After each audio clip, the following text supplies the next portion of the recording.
నమస్తే, welcome to good morning Bharat. ఈరోజు ఉన్నటువంటి వార్తలు ఉన్నటువంటి వాస్తవాలు విశ్లేషించుకుందాం.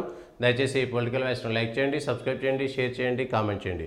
ఈరోజు ఉన్నటువంటి ముఖ్యమైనటువంటి వార్తలు చూద్దాం. వార్తలలో కుటుంబానికి ఒక డిజిటల్ కార్డు. నిన్న సిఎల్పి మీటింగ్ జరిగింది.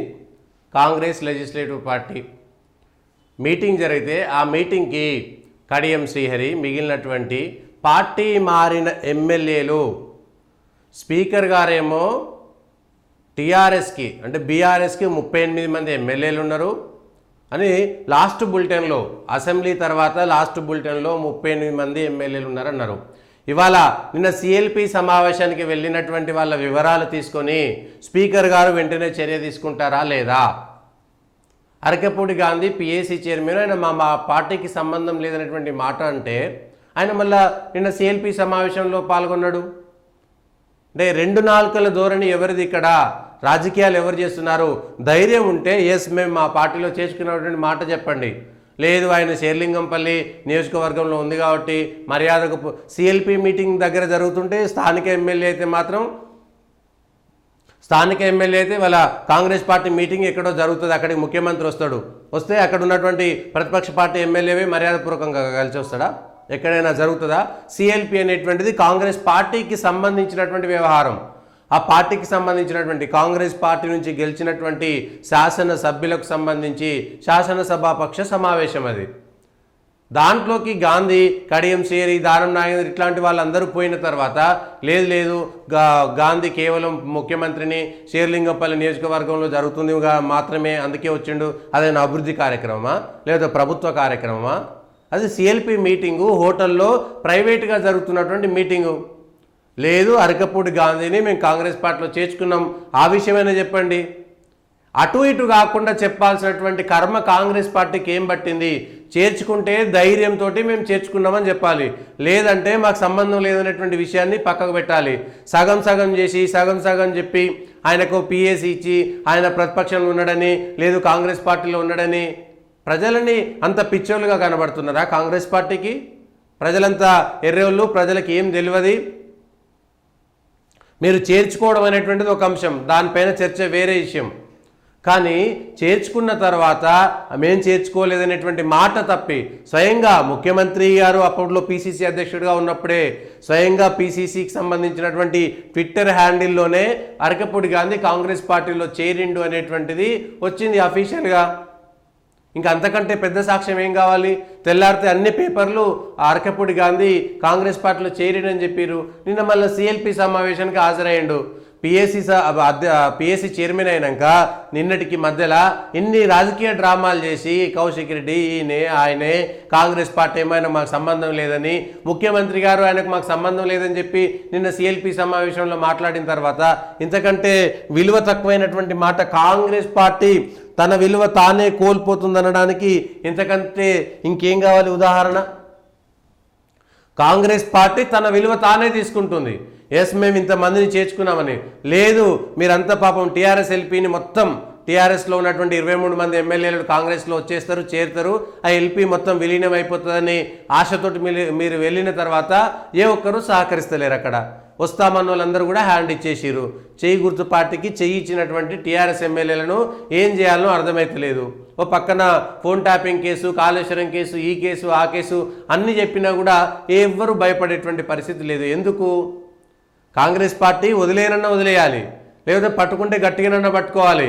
కానీ సగం మందిని మేము చేర్పించుకున్నామని, మేము వాళ్ళు చేరలేదని, మళ్ళీ పోచారం శ్రీనివాసరెడ్డికి ప్రభుత్వ సలహాదారు ఎట్లా ఇచ్చారు, ఆయన ఎట్లా తీసుకున్నాడు?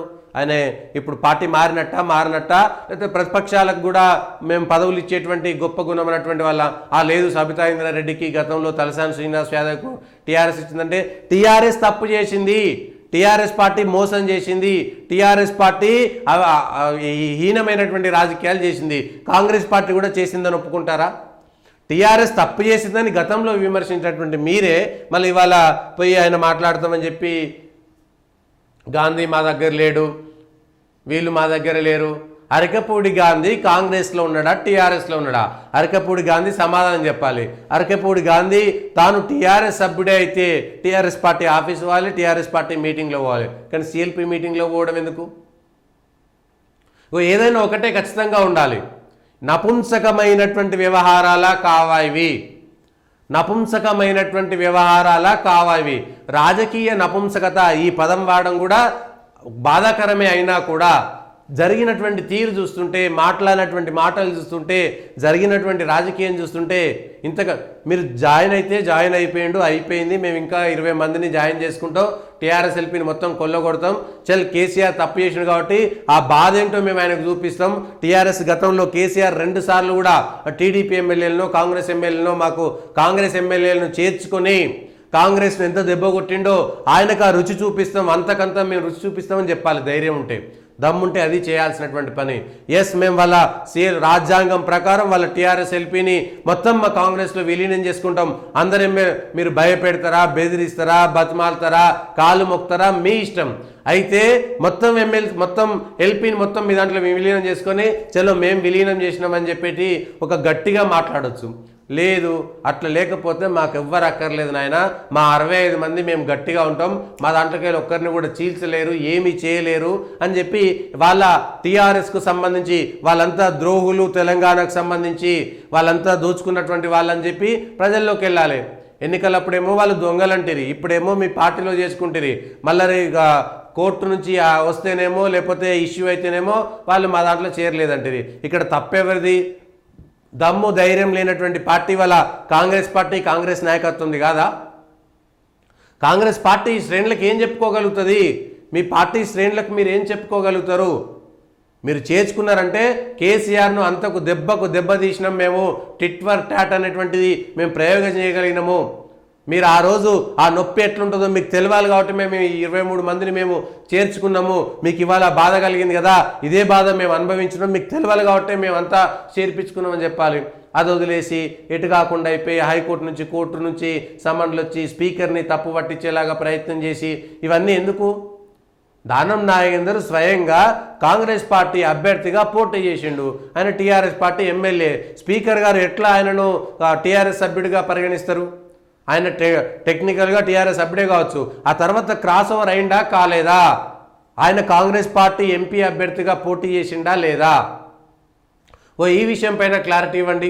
కాంగ్రెస్ పార్టీ అభ్యర్థిగా పోటీ చేసిన తర్వాత అఫిడవిట్లో ఆయన కాంగ్రెస్ పార్టీ అభ్యర్థిగా ఉన్న తర్వాత ఆయన కాంగ్రెస్ పార్టీకి ఓటేయండి అని మొత్తం ఫ్లెక్సీలు ఇవేంటివి పోస్టర్లు వేసి ఆయన కాంగ్రెస్ పార్టీతో కలిసి ప్రచార సభల్లో పాల్గొంటే అవి ఎక్కడ కనబడలేదా స్పీకర్ గారికి?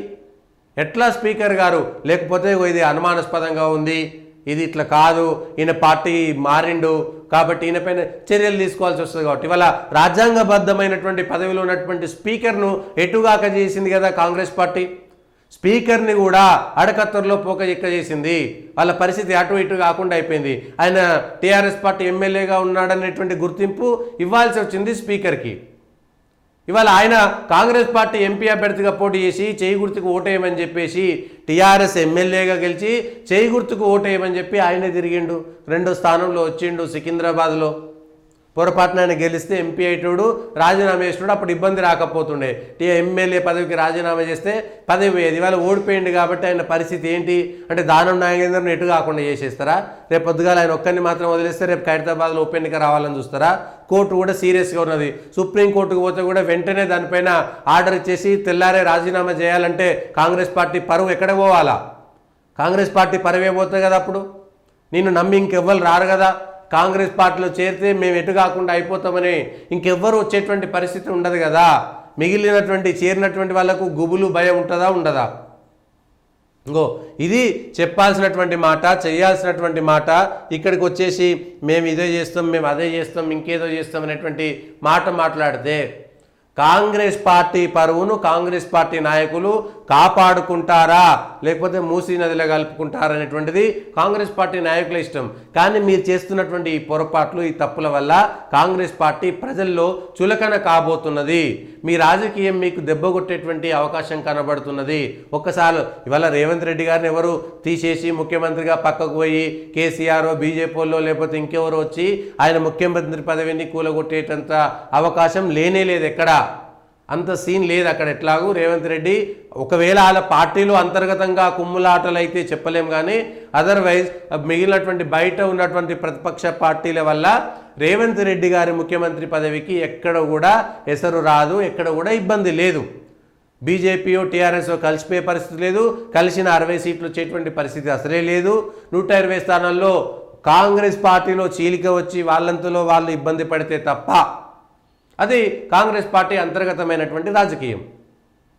కాంగ్రెస్ పార్టీలో ఉన్నటువంటి స్వేచ్ఛ అంటారా ఇంకేదంటారా, కానీ ముఖ్యమంత్రిగా రేవంత్ రెడ్డి గారి పదవికి కాంగ్రెస్ వాళ్ళు తప్ప, కాంగ్రెస్లో ఉన్నటువంటి నాయకులు తప్ప ఇతరులు ఎవ్వరూ కూడా ఇబ్బంది పెట్టేటువంటి పరిస్థితి లేదు. ఇట్లాంటి సందర్భంలో ప్రత్యేకమైనటువంటి నాయకుడిగా గుర్తింపు పెడతామని చెప్పుకున్నటువంటి విషయంలో రేవంత్ రెడ్డి గారు ఆలోచించాలి. ముఖ్యమంత్రిగా ఇవాళ మీ సామర్థ్యం మీదనే, మీ పని మీదనే దీనిపైన ప్రజల్లో చర్చ వస్తుంది. అరే రేవంత్ రెడ్డి గారు నమ్ముకొని 10 మంది ఎమ్మెల్యేలు పోతే వాళ్ళు నటీటి కాకుండా నడి బజార్లో వదిలేసిండు. ఆయన గాంధీని కాంగ్రెస్లో చేర్చుకున్నాడు, మళ్ళీ కాదంటున్నాడు, టీఆర్ఎస్ పార్టీలో చేరిండు అంటున్నాడు. ఇవాళ కోర్టు నుంచి సమ్మన్లు వస్తున్నాయి. దానం నాయందర్కు టికెట్ ఇచ్చి అఫిడవిట్ ఇచ్చి ఆయన బీఆర్ఎస్ కాదు కాంగ్రెస్లో పోయిండని ఖచ్చితంగా దొరికిపోయేటట్టు చేసిండు. ఇవాళ పోచారం శ్రీనివాసరెడ్డి ప్రభుత్వ సలహాదారుగా చేరిన తర్వాత ప్రతిపక్ష పార్టీ ఎమ్మెల్యే ప్రభుత్వ సలహాదారు ఎట్లయితాడనేటువంటి మాట ప్రతి ఒక్కరికి తెలుస్తుంది.